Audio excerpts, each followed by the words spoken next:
دوستای عزیز، صبح شنبهتون بخیر. دوربین رو برگردونم یه نکته برای بازسازی خدمتتون عرض کنم. ما نمای تراس رو حالا احتمالاً 3 بخش خواهد داشت: سنگ و چوب و سیمان.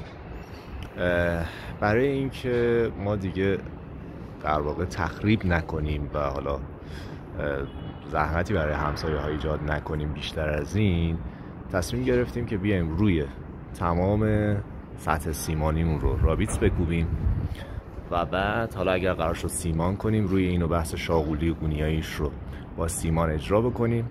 اگر قرار شد سنگ بشه، خب این مزرس کردن این سطح با این رابیتس کاملا انجام شده که دوغاب رو بریزیم و سنگ رو به صورت شاغول و گونیا اجرا بکنیم. و اگر هم قرار شد که کار چوبی انجام بدیم، مجددا روی اینو سیمان انجام میدیم، یک سطح صاف و صوف آماده میکنیم و کار چوب رو هم انجام میدیم.